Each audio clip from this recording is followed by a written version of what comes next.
Hey guys, I hope you are doing well. Today we are in the basement because that is where I have all of my bulbs. So in today's video we are going to take a look at the bulbs that I bought and then my inspiration for this coming spring and what I'm planning on doing with them. So let me get my camera set up and we'll go through the bulbs. Alright guys, so let's start off with our first plant. So our first plant is some blue Glory of the Snow, and I think it is pronounced Chindoxia. So my goal for these little tiny bulbs, as you can see there, is to naturalize these into the lawn. So unfortunately when I went to Holland Park I actually grabbed the last pack, and these were $3 for 10.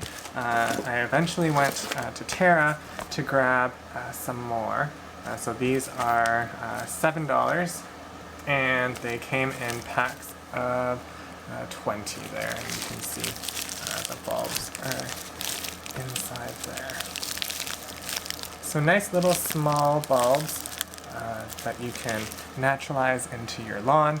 That's my plan. I bought a lawn aerator, which is a manual one, so I'm hoping that these bulbs will be small enough that I can plant in there. So in total I have one pack of these, and I have 20 packs of these. So I have about 400 little tiny bulbs that I'm hoping to plant into the lawn. We'll see how it goes. I'm hoping to get a nice blue sea of color.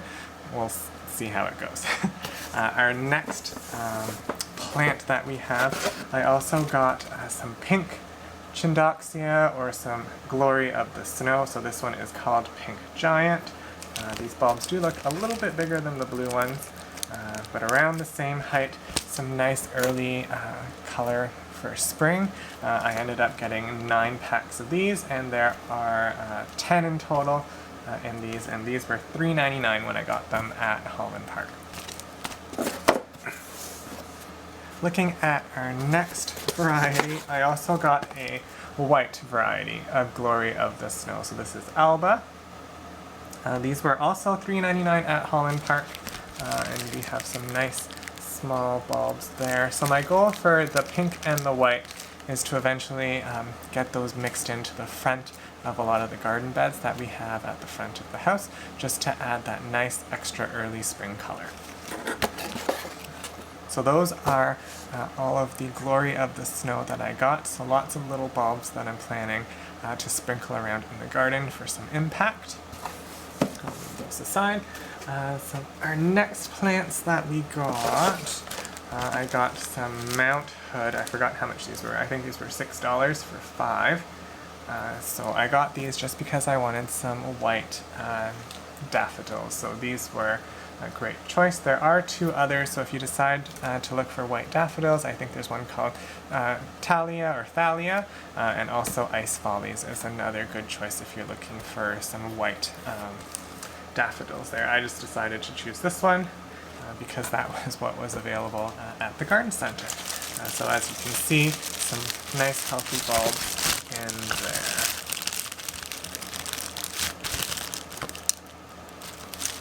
So I ended up getting 3 packs of those. Let me clear these out of the way. Our next plants that we got, I also got some English bluebells. So my goal with these bluebells is to plant them under our lilac bushes. They get about 25 centimeters tall, so not too tall, and some spring color before a lot of the daylilies and the hostas come out. And you can kind of see these ones are packaged in some dry mix, and the bulbs are in there. So I got 2 packs of these just to integrate into the garden bed in the back. A cool plant that I found at Terra when I was buying all of my Glory of the Snow is this grape hyacinth. I think it's latifolium. I'm not sure how you actually pronounce that. But what's interesting with this grape hyacinth is that instead of a lot of stringy grassy leaves, this one tends to have fewer and bigger leaves. So you don't get that messy, grassy look from this grape hyacinth. So I'm interested to try that out and see how it does in the garden. I'm planning on planting this near the dwarf Schatza daisies that I have right at the front towards the sidewalk. And then also I got 2 packs of these baby moon daffodils. So these daffodil bulbs are actually quite small, which means that they are easy to plant in the garden bed.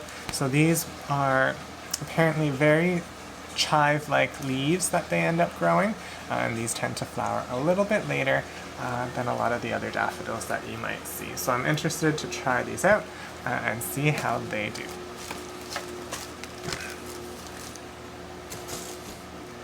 I also got another pack of Dancing in the Sun. I got a pack last year. These are apparently an early mix of flowering daffodils, so I'm planning on mirroring that on the other side of our side entrance because I only bought 1 pack last year and a lot of the flowers were eaten by rabbits. So I'm hoping that because I'll have more, they'll actually stay and I'll enjoy some of those flowers. So you can see lots of bulbs in there. There's 14 of them in total in this pack. So it'll be nice to get those planted out. Another plant that I got will be interesting to grow. These are some snowdrops. So when you get snowdrops, it's always recommended that you plant snowdrops in the green, which means that they're done flowering and they still have their leaves. So that is the best chance that you'll get them established. It's apparently a little bit harder to plant snowdrops as dry bulbs. So I'm interested to see how they'll do. You can see the little bulbs hiding in there.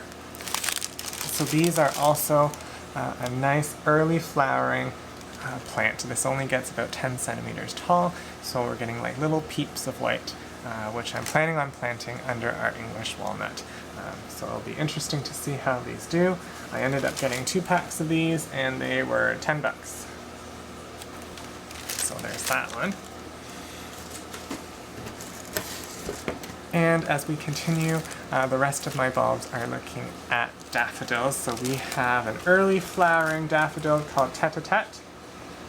These only get about 15 centimeters tall, so they're a dwarf daffodil, and they are an early flowering one, which is nice because a lot of my daffodils tend to be a little bit mid-season to late season, so it will be great to add that extra early color in the garden. So I ended up getting, these are packs of 20, I got 3 packs of these, so my goal is to add these to where I put my sweet woodruff and my hostas to line that area, and then also scatter some in the backyard, depending on where there's room. And then finally, my last 2 daffodils are in little brown paper bags. So my last greenhouse after visiting Holland Park, Tara, I went to Sharples, and then I also went to Coles out in Grimsby. I went to Conan Nursery. So Conan had a mix of packaged bulbs as well as bulbs in little crates or bins that you can pick out.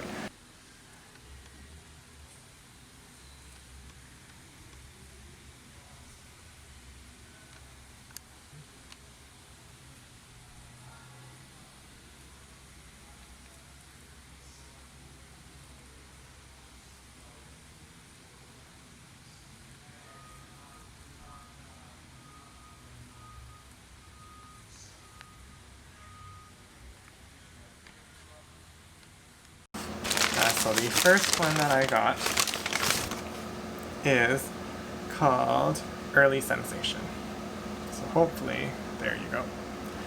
Early Sensation. So this daffodil is a very early flowering daffodil.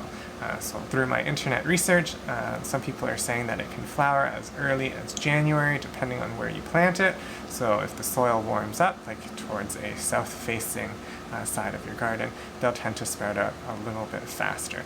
So I'm excited to try these out just because of how early they're going to flower. My goal is to plant these near the entrances to our house, just for that extra pop of color, because I feel like this winter is going to be a very long and snowy winter, so to add that extra early color is amazing. And as you can see, a lot of my plants are early flowering bulbs that I'm getting for this year, just to extend that duration of color to enjoy spring. And then my other one, here, I also have them. This one is called Jetfire. So Jetfire is another early flowering daffodil. This one is a little bit shorter than the early Sensation, but it flowers relatively early, similar in time to the Tete-a-Tete, apparently. So these ones with their little trumpets are a little bit more orangey compared to the Tete-a-Tete, and they get about 25 centimeters tall. So before I go, I just wanted to go over a few things with bulbs and the experiences that I had last fall when I planted all of my bulbs, I think around now, and then what they look like in the spring. If you have squirrels and chipmunks and rabbits, you might want to think about what bulbs you're planting. If you're buying things like tulips or crocuses, they are bulbs and foliage that squirrels like to dig up and rabbits like to eat. So it's something that you do need to keep in mind. A lot of the bulbs that I got this year aren't favorites for squirrels. They are toxic, so things like the daffodils, the snowdrops are bulbs that the squirrels don't like in particular, so hopefully they will leave them in the ground. Another thing is a lot of our bulbs, you can see that for our Jetfire, these are bulbs that naturalize, and even with my Dancing in the Sun, it is labeled as naturalizing. So for me in particular, I look for these bulbs just because they will multiply over time. So they will eventually spread into your garden. So if you plant a few of them, expect those daffodils or those snowdrops to spread in your garden. Compared to other plants like tulips, a lot of tulips we treat as annuals just because they don't come back as strong the next year. So looking for that little label that says naturalizing is a good sign that you'll get these spring bulbs coming back year after year. Alright, and one last tip before we go. I'm going to open up this pack of bulbs just to kind of go over things that I look for when I'm picking out bulbs. This might differ depending on the person you ask, but these are the reasons why I do what I do. So let's open up this pack and let's take a look. Alright, so here we have my Mount Hood daffodils. So a lot of the time when you buy your packaged bulbs, they come in a bag. You will want to look for bulbs, you know, that are firm, that there's no little black spots on them. I'm actually going to open this up so that way we can see them a little bit better. You know, you might want to count to make sure that the number of bulbs is correct when you are buying your bulbs. So when you buy your bulbs, of course you aren't going to be opening them in the store, but you can give them a feel. Usually they're in a clear bag, so you can take a look at them. So when you are looking at the bulbs in the bag, what you're doing is you want to find big bulbs.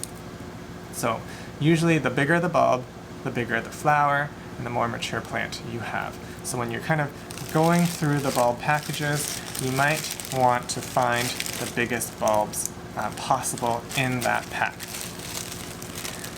What I usually do is I look also at bulbs that have little babies attached to them. So in this case, this is considered when they sell them as one bulb. So we have like our one, we have, this is 2, there, 3, 4, and 5. So we have our 5 bulbs. So usually when I go through the little package, I will feel and look around to try and find bulbs that have more than one little like bulblet on it. Because what you end up getting is this plant will have one flower, and this one, if it is mature enough, will also send up its own flower. So if you take a look at this, we have quite a few things going on here. They might not be mature enough to send out little flowers, but you are going to be getting more than one plant in essence. So when you are shopping, you know, if you only see single bulbs, you know, grab the biggest one. If you are looking in little packages and you have the option to find ones that have bulbs attached, that is something to think about. For me, I usually go for more plants over the bigger ones, but that is something to look at when you are going through the bulbs, and when you are done, just put them back into the display nicely. That's one advantage of making sure that you go to the garden center early to pick out the bulbs that you want.